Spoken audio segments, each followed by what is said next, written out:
Hello students, we'll continue our study of modern world architecture, and today we'll be looking at the architecture of Le Corbusier. Le Corbusier, whom some consider to be the greatest modern architect. We've seen before the architecture of Frank Lloyd Wright, who some other people consider to be the greatest modern architect. And we have of course seen that both of them are in the category of great masters of the 20th century. Frank Lloyd Wright taught us many things with regard to open plan interior spaces or free flowing plans. He talked to us about scale. He gave certain propositions concerning architecture which are being used till today. He talked about plasticity and continuity, fluidity of movement within the building, and many of his ideas were then taken over by younger European architects, and they spread it all over the world globally through their work with certain changes that were a part of what came to be known as modernism. So Le Corbusier was one generation younger than Frank Lloyd Wright.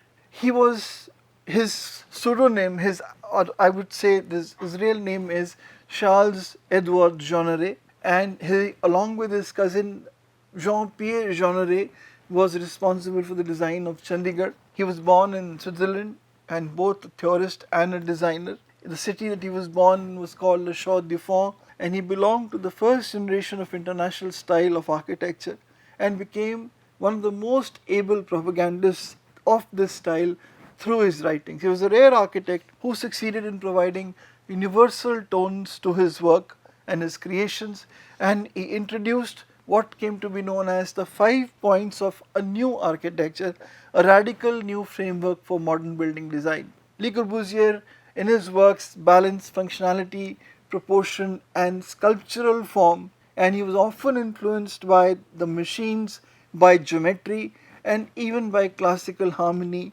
Many of these principles he had learnt at a very young age when he was exploring and studying, beginning his exploration of the study of architecture, and he was deeply engaged with urban planning and successfully executed his idea of urban planning with the design of the city of Chandigarh. The architectural legacy spans continents from the Villa Savoye in France to the Capitol complex in India, and he combined innovation with a social purpose. His ideas continue to influence the architecture, city planning and design education worldwide. These are the few architects who belong to a generation younger and a generation of his own age. He was a generation younger than Eiffel Wright, than Joseph Hoffmann and Auguste Perret, and he was of the same generation as Walter Gropius and Mies van der Rohe. He was an architect guru to many iconic younger architects like Paul Rudolph, Kenzo Tange and even our own B.V. Doshi, and one of the strongest influences on post-independence Indian architecture. His architecture joined functional aspirations of his generation with a strong sense of expressionism, particularly that which appeared in some of his later buildings. He was the first architect to study the use of rough cast concrete, or béton brut as it came to be known as, a technique that satisfied his taste for asceticism and for sculptural forms. So we see a major shift in his lifetime in his works from the Villa Savoye in 1931 to the Rond-Champ Chapel in 1955. His father was a highly skilled watch enameler, his mother was a pianist and a music teacher. He was originally trained as a watch engraver at his vocational arts college in the city of Le Chaux-de-Fonds, and he began a successful career as an engraver. He was even awarded a prize at the Turin exhibition for watch engraving in 1902.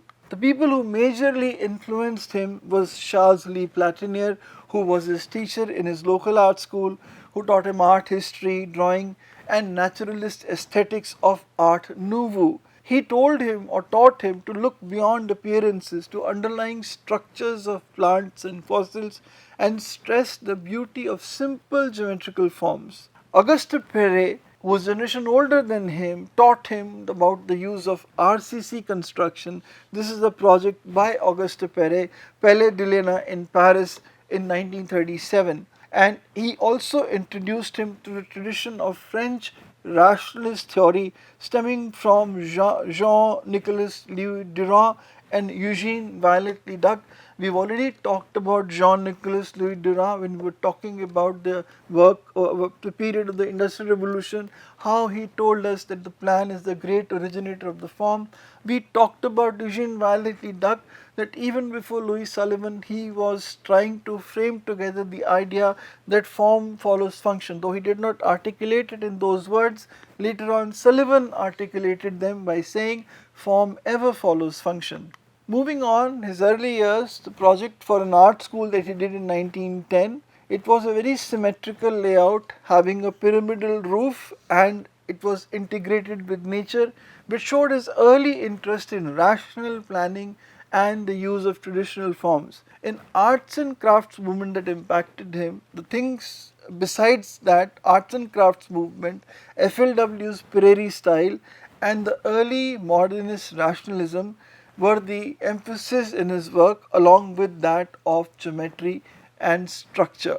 Major influences also were the work that he did with Peter Behrens. Peter Behrens was in fact responsible for at least three great masters who discipled under him: Le Corbusier, Walter Gropius and Mies van der Rohe. Some degree or another they were impacted by him. So Peter Behrens in 1910 in Germany, through him he learnt that the architect must oversee the smallest and the largest articles of design. It is necessity of standard elements of design agreeable for mass production. He also saw and admired the Workman Pavilion and the Fagus factory by Walter Gropius, both designed by Walter Gropius, showing the exciting use of the glass envelope. And he began here to grasp the necessity of the alliance between art and machine. And he was not the only one. At that time, many young European architects were coming to the conclusion that architecture cannot just be art. It has to be a combination of art and machine. It had been nearly 150 years or more for the Industrial Revolution, and now there was a desire to integrate the machine with art, and thus in architecture also art and machine must be allied with each other. He also had other factors that impacted him.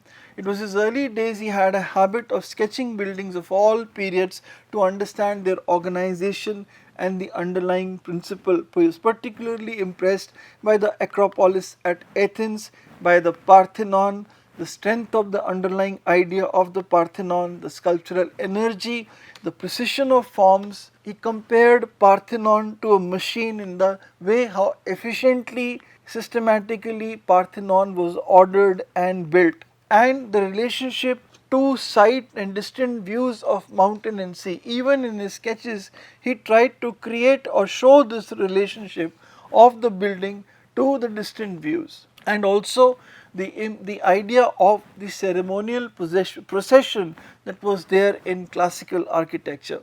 This is the sketch of the Acropolis in Athens by Le Corbusier during his journey or his trip called the Voyage du Orient in 1911.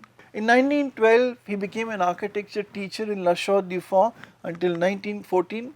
Around this time, he started his journal called L'Esprit Nouveau, and he became the co-founder of CIAM, or Congrès International d'Architecture Moderne, the International Congress of Modern Architecture. He was also famous for the international style along with both Mies van der Rohe and Walter Gropius. So in the beginning, when he began, you think of international style and modernism and you think of white planar geometry, think of sleek glass facades, etc. You cannot relate it to the project that I have shown in front of you right now, the Villa Savoye in Switzerland in 1906. This is an indication that all architects, when they begin, they do not begin with the bang.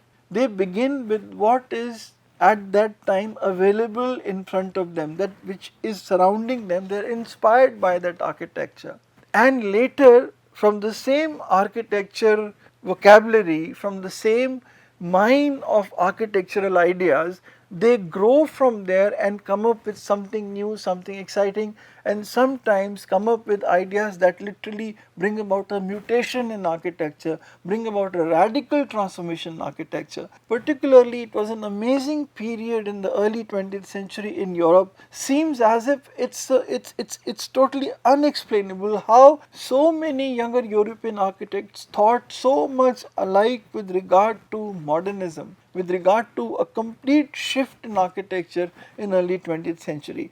Definitely they had learned, and they were gaining a lot of lessons from the works of Frank Lloyd Wright in an of an earlier generation. His works had been brought to Europe in the 1913. He had come to Germany. The azimuth portfolios were published, and they were able to see the kind of work Wright had done, particularly the D-style architects from the Dutch movement.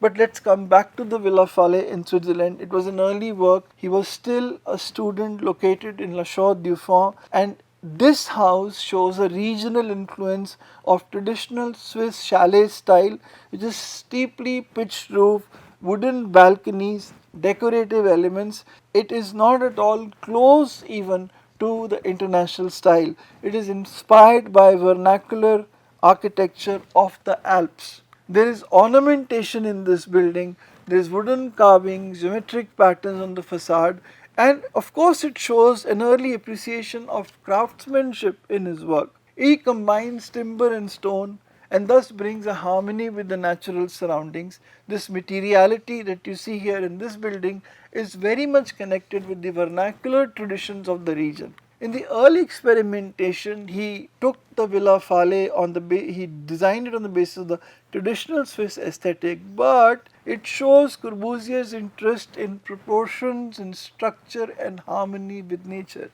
So again, this is what we see when an architect begins. He may be borrowing his architectural vocabulary from what he sees around him, but there are certain ingrained hidden ideas in his own thought process that get reflected here and there. The germ of the idea is there. It has still not come to fruition. Here, his interest in proportion, structure and harmony with nature, which later evolved into his own modernist philosophy. Then he again went on to design other villas like the Villa Strotzer in 1907 in Switzerland or the Villa Jacquemet in Switzerland in 1908. Both of them were very similar villas. Then he designed the Villa Schwab, and for the first time we see that the architecture of Corbusier is moving away from the architecture from which he had picked up his earlier villas or designed his villas on the basis of the surrounding traditional architecture. Unlike the earlier villa style chalets, he moved towards monumentality, abstraction and a geometric purity in this work. And again we see a growing interest in modernist principles. Now in this Villa Schwab, you find a double height living space. It is something new that he's brought up, and on the inside it's very clean interiors that he's provided. This double height living space is indicative that this is an RCC framed construction, and this lays the foundation of what was to develop in the 1914 called the Dom-ino system. It was a reinforced concrete frame that he developed along with the engineer Max Dubois that allowed for free and open spaces inside. It was entirely made in RCC, RCC slabs, RCC columns and RCC foundation and RCC freestanding staircase. The structural approach that is shown here foreshadows his famous 5 points of a new architecture. In the Villa Schwab, like I said earlier, there is symmetry and monumentality. It is rectangular, symmetrical facade with a central entrance. There is a use of horizontal bands of windows hinting at the later modernist style that he was going to bring. There are large openings with terraces. This is a fusion of modern European and traditional Eastern European aesthetics, and the fusion of the functionalist principles with ornamental and regional influences is taking place. So this is very unique as an early work. This is a transitional project From here, Corbusier is transitioning towards his later ideas between the early classical influences and the later more radical modernist works that were to follow. If you compare this house with the works of Joseph Hoffmann and even Otto Wagner in the later stages of the Art Nouveau movement, you see that there is a connection in all these works. All these works are not totally dealing from the past, but as in the Postal Savings Bank in Otto Wagner's work, you see the use of exposed steel with rivets in it, and you see the change coming. In the work of Joseph Hoffmann in the Purkersdorf Sanatorium, you find the block is becoming very simple, cuboidal, and it is looking very modernist. The change is coming, though not totally. So also in the work of Corbusier about the same time. And then of course there is the domino system. Its system evolved in 1914 along with the engineer Max Dubois.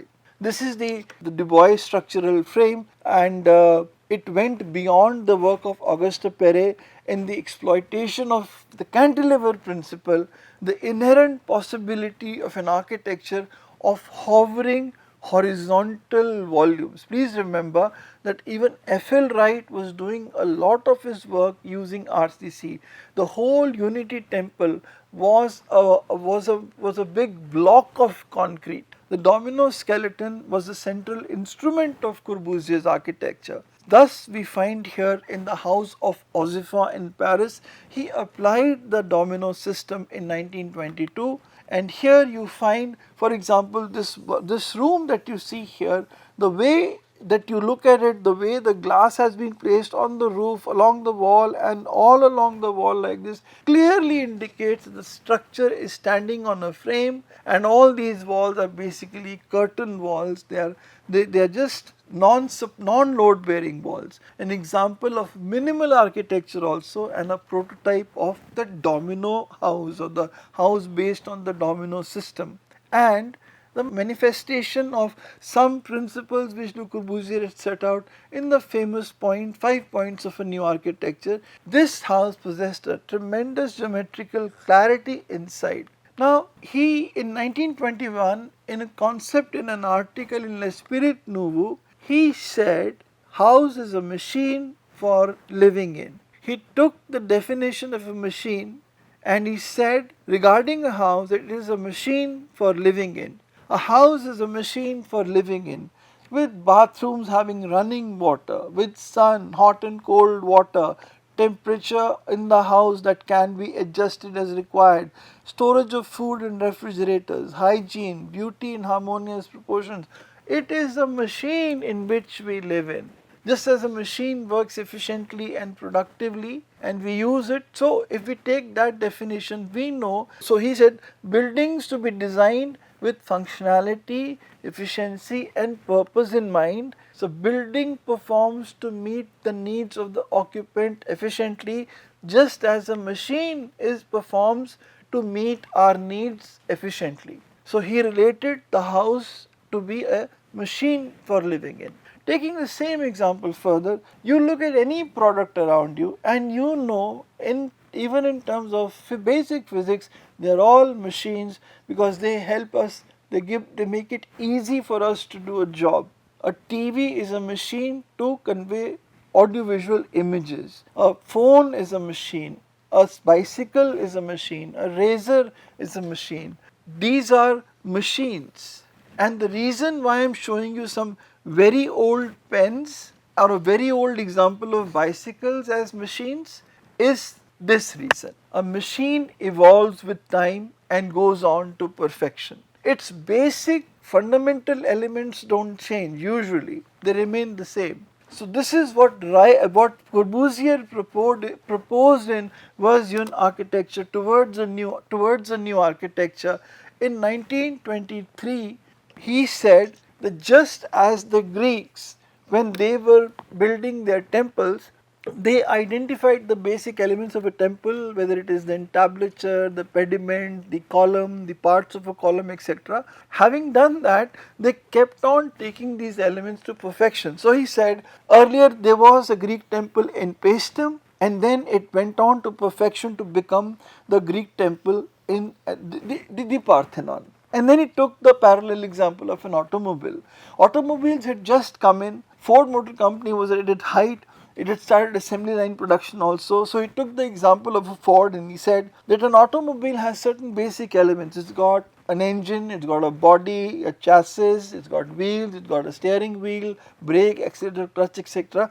If you put all these elements together, you get the automobile. And you take these elements to perfection, you go from the Humber automobile of 1907 by the Ford Company to the Delage in 1921. So through this example he was saying that if we identify the standard elements, we can keep on taking them to perfection.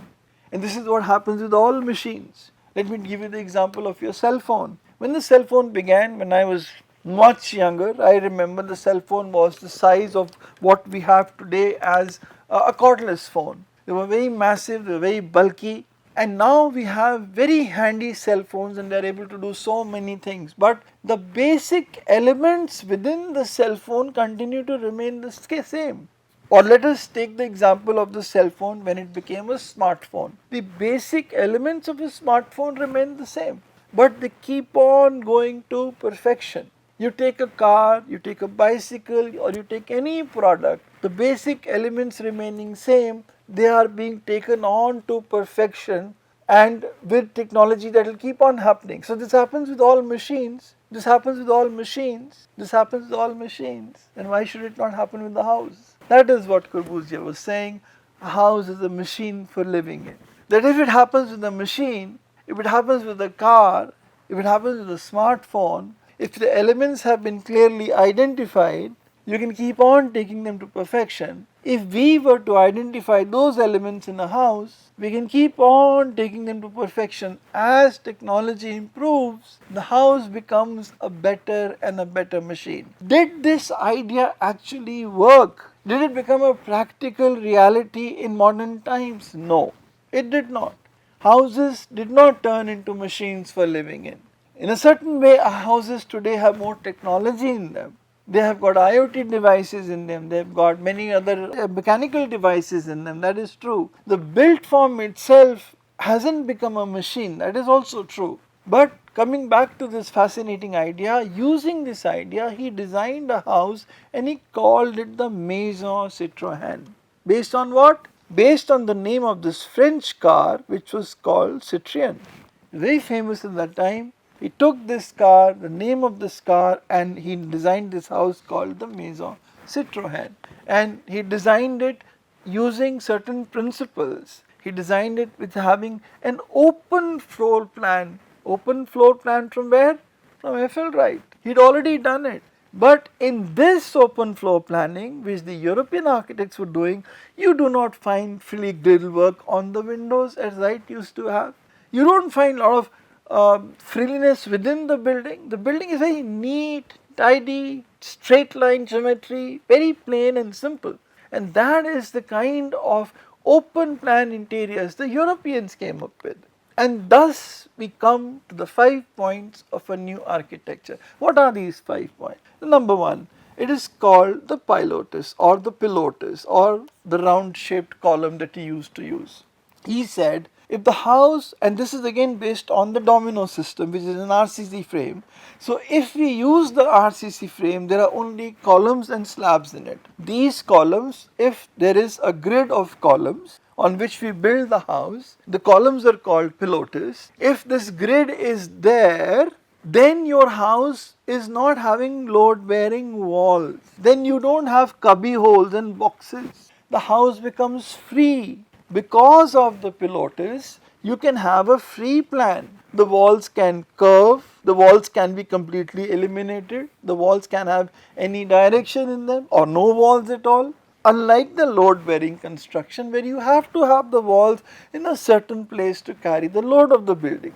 And because your plan is free, therefore your facade is also free. Your whole elevation can have big punctures in it, or it can have a completely glass curtain wall in it. So the pilotis will lead to a free plan and a free facade. And he said, You don't need to have the pitched roof as they used to have. Because they were making houses in congested areas, there was row housing, having a garden at the ground level would give no view to them at all. He thought, why not shift the garden to the roof and thus have a roof garden? Why? Because the RCC frame allows for a flat slab or a flat roof, not a pitched roof as you would have in the normal load bearing construction in Europe at the time. So you have a flat slab and thus you create the roof garden. Not only do you create the roof garden, because you have this pilotis, you have a free plan and you don't need load bearing walls, your front wall can have as much glass as you want. And so he said, I can have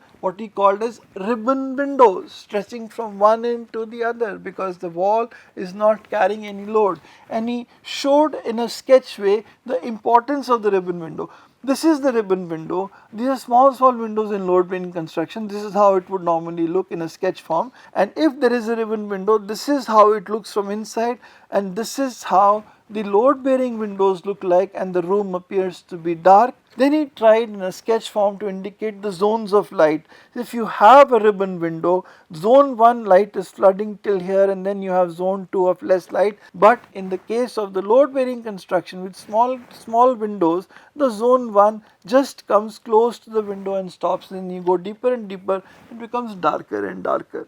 Thus he was able to define the 5 points. Let me repeat them for you. The pilotis, the free plan, the free facade, the ribbon window and the roof garden. 5 points on the basis of which he then came up with a house is a machine for living in. These are 5 standard elements. If we keep on taking them to perfection, the house becomes more and more perfect like a machine. So he evolved these 5 points, starting from Maison La Roche 1923, Villa Stein 1927, Villa at Carthage 1927, and the summer of all these ideas in the Villa Savoye in 1929. In Maison Cook in 1926 in Paris, I am comparing. Now, one thing always used to confuse me, that all of a sudden I see Art Nouveau, I see these changes happening, and then suddenly there are these white planar geometry boxes all over Europe. Corbusier is doing them, Gropius is doing them, Aude is doing them, Hans Meyer is doing them, Walter Gropius is doing them. What is happening? Where are they getting this from? What is the reason for this mutation in the evolution of architecture? I started realizing one thing suddenly dawned on me. They are taking this white planar boxes from the Mediterranean vernacular architecture. See, that was just next to them. Of the coast of near the coast of Greece or Spain, they had these white planar geometry boxes, plain pure white. This is the picture of one of those settlements. And then I understood they took it from here. Though much of the revolutionary ideas came from all over the place. For example, it could be, and I'm just thinking aloud. Open plan interiors, Wright has got it. RCC frame construction with open spaces, Auguste Perret gave them RCC construction. Then the white planar geometry and the white boxes coming from Mediterranean architecture. The intelligence or the genius of these architects was, while working together and also bringing other ideas, they put all these ideas together in one box and got this core new idea in front of them. So the application of all the 5 points we find in Maison Cook in 1926, you find the free plan, the free facade, the ribbon window, the pilotis and the roof garden. All of that is there in Maison Cook. Of course, there's one thing you will find, you'll say that, okay sir, I don't find any pilotis here. That's true, because in some cases, instead of the pilotis, he used to have sheer walls on either side. He did that, and there are a few columns in between, and the walls are of course of any shape interior wise. You could have no walls here, you could have a freestanding staircase here, you could have all glass here. In Maison Cook he had all that, because the whole construction was standing on an RCC frame. Now this concept of a sheer wall he used in other places also. And he in Milona's Association building in Ahmedabad, he used a combination of sheer walls and pilotis. in Villa La Roche, again, we find the 5 points of a new architecture. When you look inside the house, you find how open the space is. Not only that, because the amount of glass they can use, how much natural light is flooding into the building. So much needed in a cold climate like Europe. And then you have this ramp was also provided. This was in addition to those 5 points, that a ramp was also provided, and the kind of spaces that he created. Another thing that he used to do was he was working with primary colors. He was working with primary colors. Then we have the Villa Stein at Garches in 1927, and many times in the pictures of the houses he took, he used to put a car in front. Remember, the car was basic to his understanding about a house as a machine for living in, because the car with identified elements goes on to perfection. So he puts the car in front. This is the Villa Stein. This is the interior of the Villa Stein. You can see the openness of planning. You can see the Pilotis. You can see the ribbon windows here. This is the very epitome of what the 5 points are.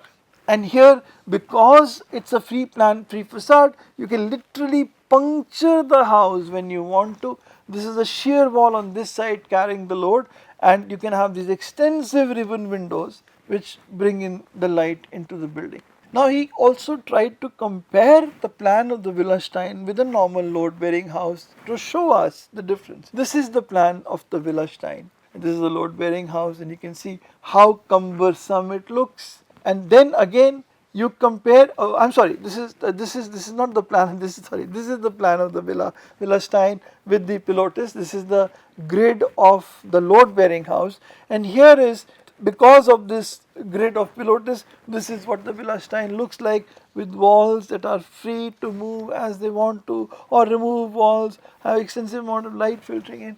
What a big change. Now I compare the work of Wright with the work of Corbusier. In 1927, Corbusier did Villa Stein. In 1916, Wright had done the Bock House in the US. What do you find? You find the same principles behind it. Open floor planning, light filtering in from large amounts of glass. The only difference is Wright's house seemed to be more organic. There is greenery, for example, in it. The light is of a different color. It is more, what I would call, it seems to be more pleasant in a different way. This seems more machine-like, clear, neat and tidy. So we'll end here with our first lecture on Le Corbusier, and I'll pick up from here in the next class, when we will start with the study of Villa Savoye, and then we'll go on to talk about the massive change that came in the work and thinking of Le Corbusier, how he completely shifted gear and went in a totally different direction. The 5 points remained, it was not that they vanished, but he came up with an architecture which was of a very different kind, that which you are probably familiar with in a city like Chandigarh. Thank you.